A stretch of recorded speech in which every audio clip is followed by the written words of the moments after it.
예, 반갑습니다. 오늘 2025년 7월 20일이죠. 벌써 한 해가 다 절반이 다 갔습니다. 오늘 말씀은 마가복음 14장 3절에서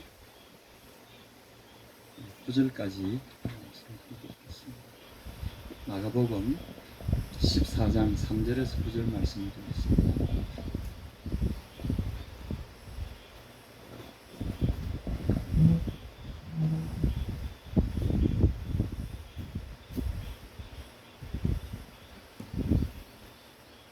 마가복음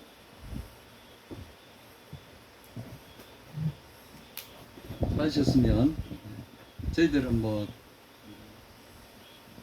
한글 개혁판도 쓰고 개혁판도 쓰고 그러니까 여러분 가진 성경 그냥 편하게 읽으시면 되겠습니다. 마가복음 14장 3절에서 9절까지입니다. 읽겠습니다. 시작. 예수께서 베다니 몽둥이 시몬의 집에서 식사하실 때에 한 여자가 매우 값진 향유 곧 순전한 나드 한 옥합을 가지고 와서 그 옥합을 깨뜨리고 예수의 머리에 부으니 어떤 사람들이 분내어 서로 말하되 무슨 의사로 이 향유를 거기 하였는가. 그 향유를 300데나리온 이상 팔아 가난한 자들에게 줄 수 있겠도다 하며 그 여자를 책망하는지라. 예수께서 이르시되 가만두어라. 너희가 어찌하여 저를 괴롭게 하느냐. 제가 너에게 좋은 일을 하였느니라. 가난한 자들은 항상 너희와 함께 아무 때라도 원하는 대로 도울 수 있거니와 나는 너희와 함께 있지 아니하리라. 제가 힘을 다하여 내 몸에 향유를 부어 내 장사를 미리 준비하였느니라. 내가 진실로 너희에게 이르노니 온 천하에 어디서든지 복음이 전파되는 곳에는 이 여자의 행한 일도 말하여 저를 기념하리라 하시니라. 아멘. 오늘 뭐 기사는 우리가 너무나 잘 아는 그런 기사입니다. 그리고 무슨 문학 작품이나 무슨 각종 찬송이나 여기에 항상 이 성경이 소재로 이용이 됩니다. 그리고 설교도 아마 이 구절이 굉장히 많이 설교에 인용이 되는 문장이기도 합니다. 그래서 여러분 이제 몇 가지 오늘 이 문장을 보면서 저는 이 성경을 기록한 분들이 우리와 전혀 문화적인 배경이 다른 분들이잖아요. 그러니까 이 구약이든 신약이든 그 시대에 따라서 구약은 뭐 지금으로 보면 BC 한 1500년 경부터 기록됐다고 보면 구약이 또 신약은 뭐 AD 한 1세기, 2세기에 기록됐다고 보여진다면 그 광대한 기간 동안에 문화적인 또 차이가 엄청나게 있는데 묘하게도 이 성경은 통일성이 있어요. 그런데 그쪽은 전부 다 중동 지방이고 지금 뭐 메소포타미아를 중심으로 한 지중해 인근 지역, 지금 중동이라고 불리는 이런 인근에서 기록이 된 작품들이기 때문에 오늘 우리 같이 이렇게 동양에서 이 작품들을 보게 되면 사실은 기록된 문법이나 어법이 우리하고 좀 달라가지고 이해하기가 참 어렵습니다. 그래서 사실은 성경은 쉬워 보이지만 우리가 예를 들면 오늘 마지막 절을 한번 보시기 바랍니다. 내가 진실로 너희에게 이르노니 온 천하에 어디서든지 복음이 전파되는 곳에는, 그러니까 예수님이 이때 이미 우리가 이 소식을 들을 것이라는 것을 전제하고 계신 거죠. 그래서 우리가 지구 반대편에서 오늘 이 이야기를 듣고 있는 겁니다. 이곳에서도 이 여자의 행한 일을 말하여 저를 기념하게 될 것이다.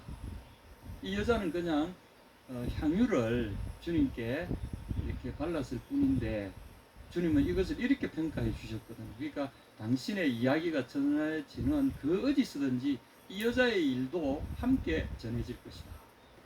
또 그냥 전해지는 것이 아니라 이 여자의 이 아름다운 일을 기념하는 의미로서 이 아름다운 이야기가 그대로 전해질 것이다. 이것은 굉장한 어떤 의미를 부여하신 거 아니겠어요? 그냥 단순히 참 귀한 일을 했다, 최선을 다해서 나를 섬겼구나, 참 귀하다, 이런 정도가 아니라는 거죠. 그러면 이제 우리가 이 성경을 읽을 때 왜 예수님이 이 행위를 이렇게 보셨을까? 그리고 느닷없이 8절을 보십시오. 제가 힘을 다하여 내 몸에 향유를 부어서 내 장사를 미리 준비했다. 느닷없이 또 자기의 죽으시는 일, 이걸 꺼내시는 거죠. 굉장히 어떤 면이 식사 자리가 즐거울 수 있는 자리인데 이 자리에서 갑자기 당신의 죽음을 이야기하시고 그 식사 자리에 자기를 대접한 이 여인을 향해서 이 여자가 한 일은 나의 죽음을 예비한 것이고, 그리고 그 죽음의 최고의 예법으로서 나의 죽음을, 어떤 향유를 바른다는 것은 우리하고 이제 장례법이 달라서 이분들에게서 우리는 장례법에서 향유를 바르는, 이 사람들이 향유를 바르는 이 절차는 우리로 보면 염하는 과정일 수 있습니다. 제가 염하는 걸 한번 봤는데 삼배 옷을 이렇게 해가지고 다 묶잖아요, 그죠? 몇 겹으로 묶잖아요. 그래서 아주 깔끔하게 묶습니다. 처음에 이제 시신을 물론 깨끗하게 닦아내고 정갈하게 옷을 갈아입힌 다음에 삼배로 다시 정갈하게 깔끔하게 쌉니다. 아마 이 과정을 이 중동 지방의 풍습으로 보면 이 장면 같아요. 그래서 우리로 삼배로 이렇게 염을 해서 싸기 전에 몸에다가 향유를 쫙 바른 다음에, 그 다음에 삼배 대신에 이 사람들은 이제 린넨이라 그래서 그것도 세마포라고, 그것도 일종의 배입니다. 그걸로 이렇게 붕대같이 똘똘똘똘 미라 만드시는 것 같죠? 미라처럼 이렇게 이제 하는데 예수님은 그 장면을 지금 여기다 이야기하시는 거죠. 그러니까 우리가 볼 때는 좀 생뚱맞지 않나요? 좋은 자리에 참 고맙네, 참 귀한 일 했다, 이렇게 하실 수도 있는데 주님의 이 언급들을 보면 이 여인이 한 의미에 대해서 주님 그렇게 받아들이신다는 거죠. 그래서 많은 어떤 설교가들이, 제가 이 부분을 설교하는 걸 봤는데, 이 여자가 자기 향유라는 것은 처녀가 시집가기 전에 자기 모든 재산을 모아서 그 시집갈 때를 대비해서 예비해가지고 뒀다가 이제 시집가는 날 남편에게 먼저 한 방울을 이렇게 발라서 자기의 그 남편 된 것을 숨기겠다는 의미로 그렇게 하고, 그 다음에 죽었을 때는 또 냄새가 나지 않도록 향기 속에 보내드리기 위해서 이렇게 염을 하는 식으로 하는 그 용도로 준비한다, 뭐 이렇게 설명하는 분들도 있어요. 그런데 사실은 향유의 용도는 꼭 그것만은 아닙니다. 일반적으로 향유의 용도는 종들이, 주인이 출타하거나 어떤 귀한 일을 하거나 할 때 종들이 주인의 몸을 치장하고 씻어줄 때 쓰는 일반적인 그런 또 향품입니다. 이 장례를 위해서만은 아닙니다. 그런데 이와 같은 장면이 여기 보면 이제 예수님의 머리에, 여기 내 몸에 향유를 부어 이렇게 하셨잖아요. 근데 보면 실제로 머리에 부으셨는데 예수님은 내 몸에 부었다 이렇게 하시잖아요. 몸에 붓는 것은 장례할 때 그래 하는 거죠. 부어서 이렇게 바르는 것은 장례 때 하는 것이고, 머리에 붓는 것은 이거는 그냥 종들이나 섬기는 사람들이 주인을 섬길 때 쓰는 일반적인 방식입니다. 머리에 부어서 머리를 이렇게 다듬게 하거나, 예를 들면 예수님도 금식할 때 어떻게 하라고 그러셨습니까? 막 헝클어뜨리고, 보통은 유대인들은 금식할 때는 막 그 머리를 막 풀어뜨리고 그 재를 날려가지고 막 무대대하게 하고 막 흙을 뿌리고 해가지고 몸에 험하게 하고, 그렇게 해서 막 슬픈 표정을 하면서 막 몸에 상처를 내면서 그렇게 금식을 합니다. 근데 예수님은 너 그리 하지 말고 금식할 때 어떻게 해요? 깨끗이 목욕하고 머리를 기름을 바르고, 그러니까 이것은 화장법이기도 합니다. 남자나 여자나 관계없이 깨끗하게 머리에 향유를 바르고 몸을 정갈하게 할 때 쓰는 일반적인 예법입니다. 그래서 이 여인은 분명히 예수님에게 대한 어떤, 주인이 멀리 이렇게 출타해서 집에 들어오면 피곤하고 힘들잖아요.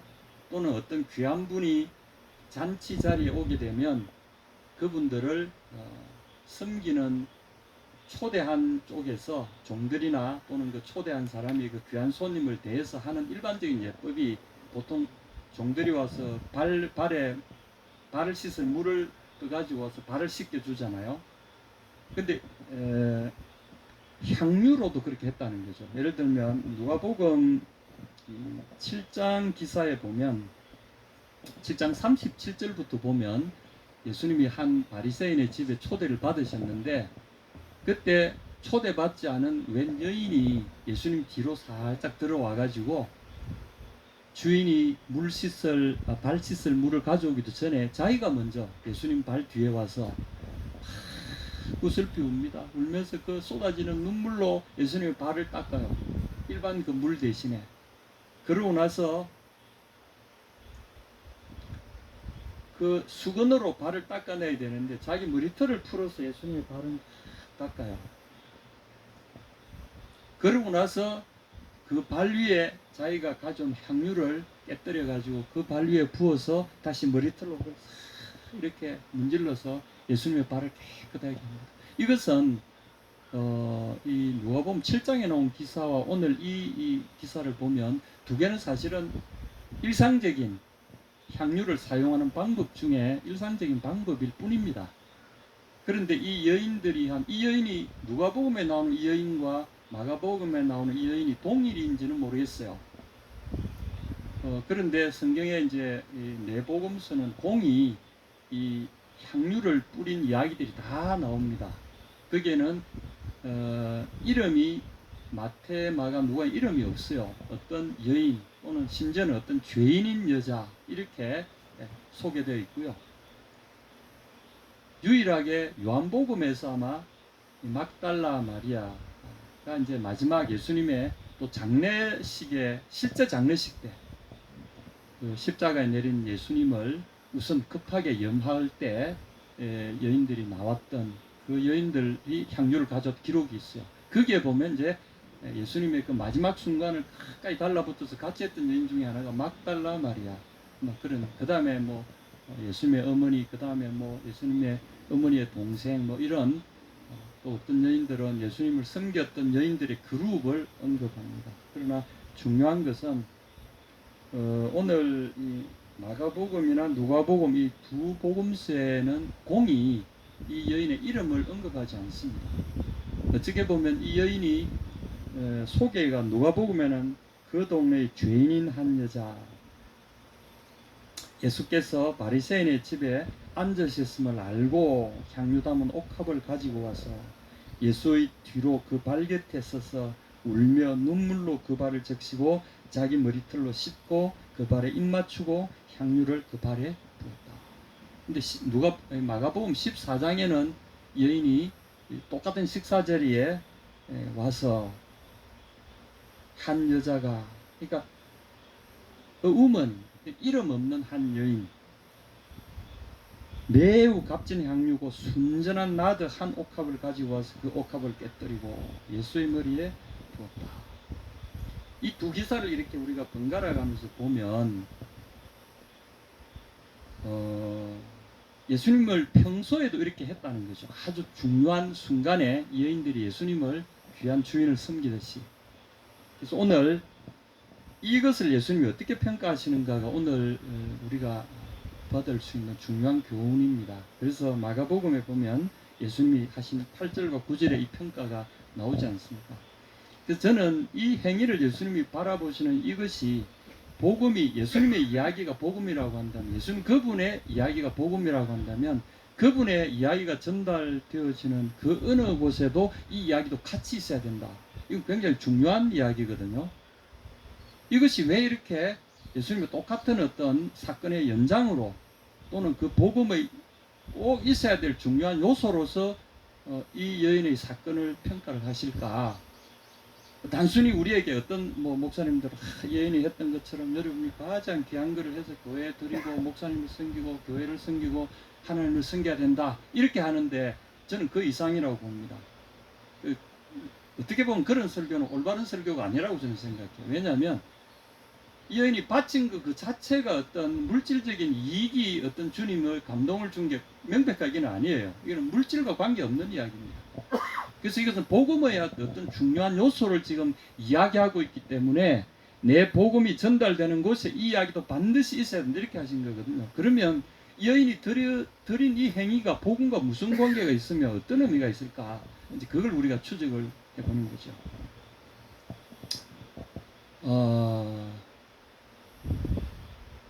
말을 배울 때 여러분 제일 중요한 말을 배울 때와 어떤 신앙을 배울 때 우리가 이제 두 가지 요소가 있는데, 말을 배울 때 여러분 어떻게 하십니까? 외국어 배울 때 어떻게 접근하시죠? 말을 애우죠. 예? 애웁니다. 아, 예. 우리 대표님은 뭘 아시는 분입니다. 제일 중요한 대부분의 우리 학교에서 배우는 건 어떻게 배웁니까? 말을 외우게 하지 않고 문법을 시작하잖아요. 영어 배울 때 영문법부터 시작하잖아요. 그래가지고 부사적인 용법, 목적적인 용법부터 시작해야 명사, 동사, 동사의 활용 이것부터 쫙 하잖아요.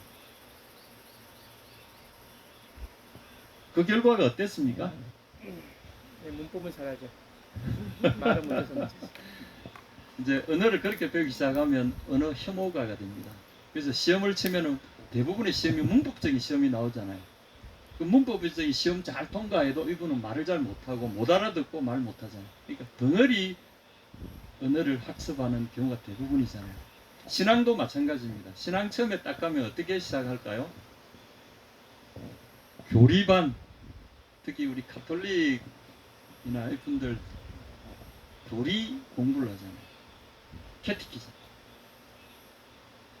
오도독스, 교리 딱 들어가면은 우리가 또 기독교도 세례 받으려면 일정 기간 교리 공부하잖아요. 세례 문답 하잖아요. 그러면서 소요리 문답, 대요리 문답 이런 거지 쭉 해서 교리 삼일체론부터 해서 막 이렇게 배웁니다. 그게 머리에 들어올까요? 안 들어와요. 어린아이가 말을 배울 때 제일 어디서 배웁니까? 어린아이가 태어나고 나서 제일 먼저 있는 자리가 어디죠? 예. 엄마 품이 어디죠? 엄마의 가슴이죠. 심장 소리가 뛰는 엄마의 가슴 속입니다. 예수님은 자신을 표현하기를 아버지 품 속에 있는 하나님의 독생자, 그가 아버지를 우리에게 나타내신 거죠. 하나님의 품 속에 있는 독생하신 하나님이 아버지를 우리에게 나타내신 겁니다. 이게 시사하는 바가 굉장히 큰 거거든요. 그러니까 신앙은 어떻게 시작하느냐? 가슴으로 시작하는 거죠. 가슴에서 생명의 고동소리를 느낄 때 이것이 생명이 생명으로 전달되는 과정이고 신앙을 시작하는 시점이죠.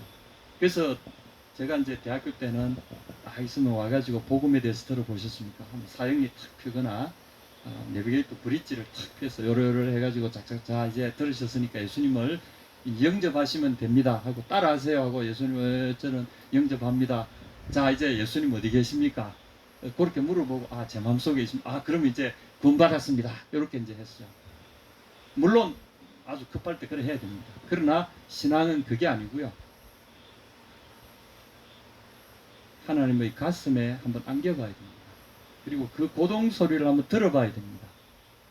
신앙은 가슴에서 시작되고 언어는 엄마의 가슴에서 맘마하면서 엄마의 그 등에 이렇게 귀를 대면 여러분 엄마가 뭔가 이야기할 때 웅 울리는 소리 들어보셨습니까?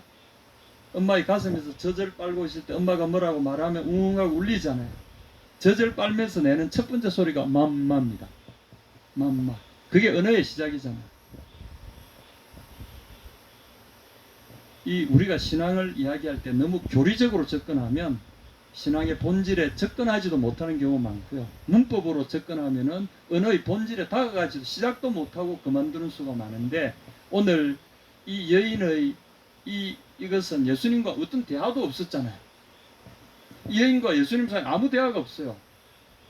그냥 마음에서 마음으로 전달되어지는 두 사람의 관계를 우리가 지금 읽고 있는 겁니다. 그리고 예수님은 그 마음과 마음에서 주고받는 대화를 예수님은 평가를 여기 하시는 거죠. 이 여인이 어떻게 했다.